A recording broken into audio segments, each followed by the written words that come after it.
Good afternoon. Welcome to About the Podcast. My name's Sean, joined by Davey on the right-hand side there. Didn't sing this time, Davey. Kept it straight, kept it professional.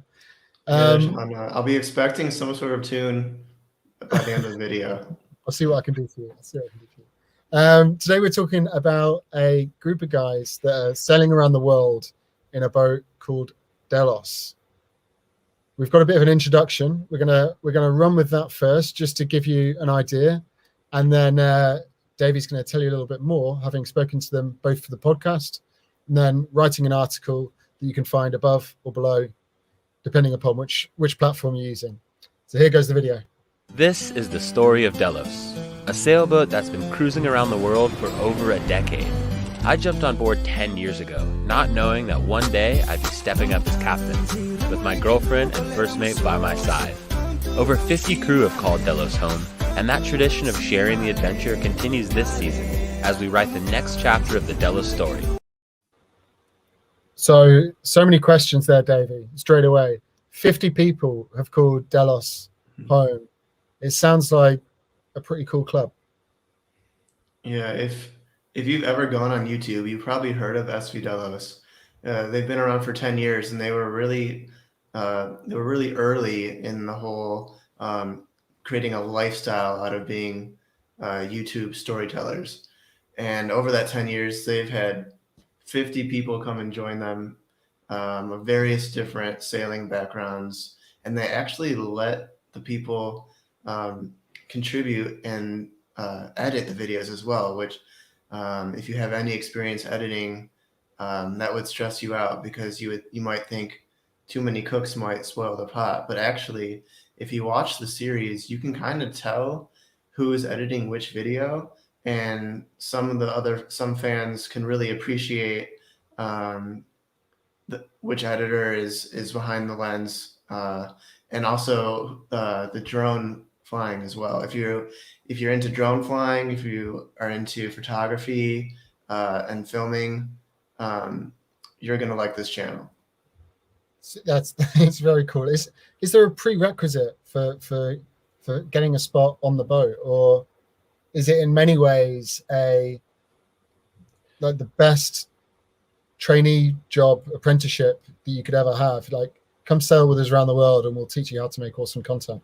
Yeah, I talked to Brady Troutman and Alex Blue about this on the interview. I was like, how can you trust someone who has no sailing experience to come and be on your boat where they're basically in charge of your life?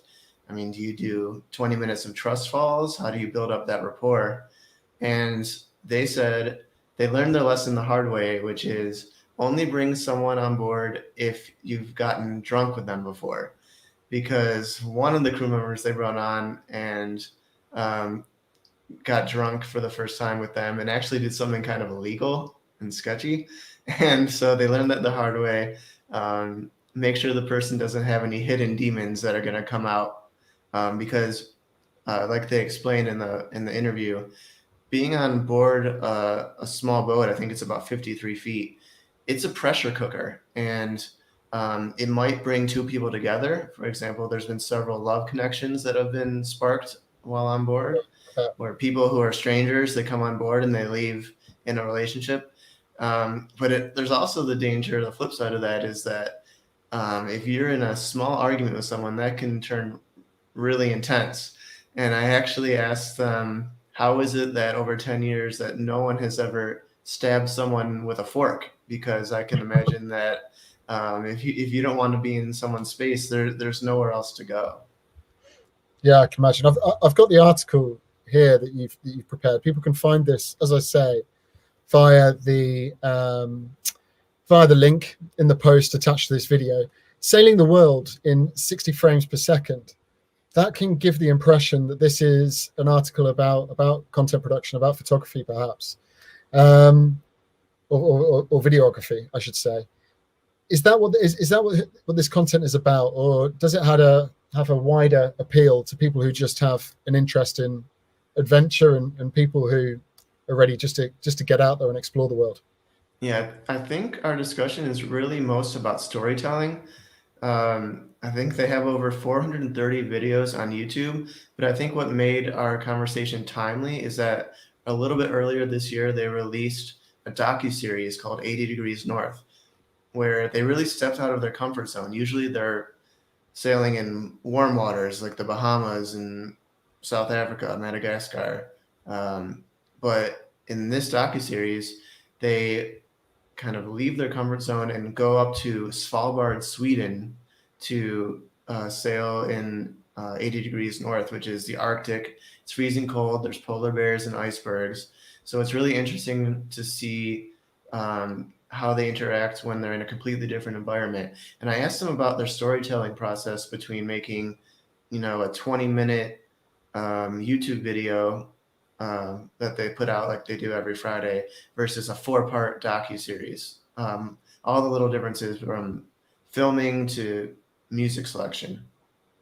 It's quite interesting that, I mean, I might be wildly wrong here, but it's almost as if you can, it's like pointing a magnifying glass upon the point at which they are in life. I imagine when they were younger, it was about going to the place where they might find the biggest party.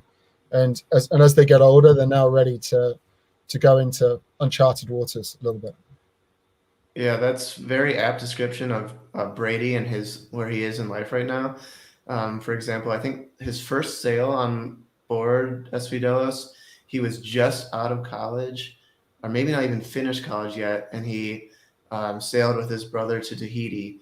And then 10 years later, he still had not gotten off the boat. He just figured out a way to combine his love for sailing with his love for filming and turn it into this sailing filming lifestyle well before really the YouTube market has gotten more saturated, where if you wanted to start something like that now, it would be and build a following, it'd be almost impossible.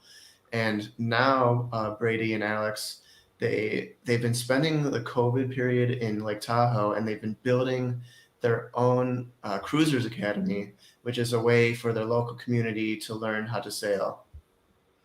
Very cool. We've got a clip here from one of your favorite episodes. I'm going to run that in now. It's about a minute long, and then when we come off the back of it, I'll ask you why in particular you've surfaced that within the article, why it's one of your favorites. So here we go.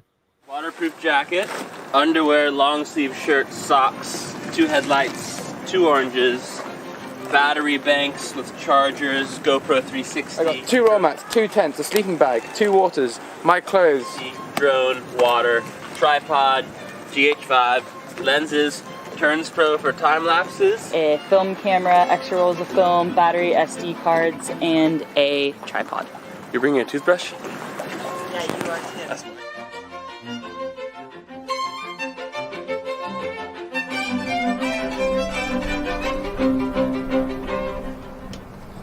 Good morning.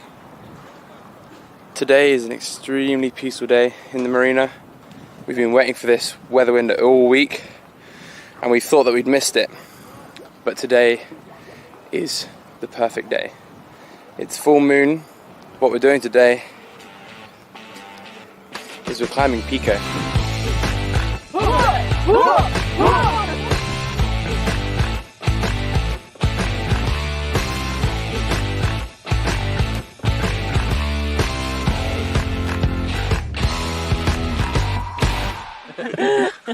Anyway. You caught me there looking for the amount of minutes or hours that can be found on the YouTube channel, because there's a real opportunity here to binge, right? You could start on this YouTube channel and still be working through it in months from now, even if you're watching every night. Why did you like that episode in particular, Davey? Why does that one appeal to you or stick in the memory? Yeah, if you're new to SV Delos, you could start from the beginning and get to know all of them when they were younger. But I recommend jumping in on the Azores series, partly because climbing Mount Pico is something that I want to do, and it looks really cool. But I think they really hit their stride in terms of cinematics. They've got drone work, time lapses, just the way it all comes together really does look like film quality, documentary film quality. As someone who dabbles a little bit in filming and drone flying and editing. I'm really impressed with what they're doing.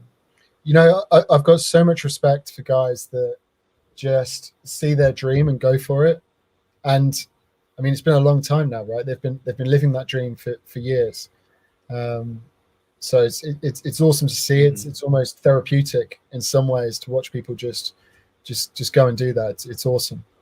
We're going to leave it there, more or less, Davey. Have you got anything else that you'd like to dab on the end before we let you go? Sure. So we've got 2 articles on SV Delos connected under the podcast tab, Selling the World at 6 frames per second, and then also a more in-depth piece about their documentary 80 Degrees North, where you can learn about behind the scenes about their adventure in Svalbard. And Sean, I'm waiting for your song to sing us out.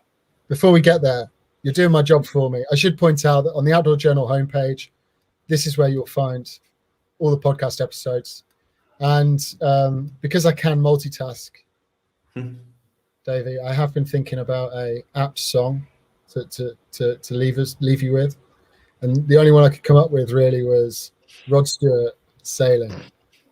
And I'd sing it to you. I'd give you all I've got. But honestly, I'm just worried about copyright. So we're going to have to take it to the lawyers, and maybe next time.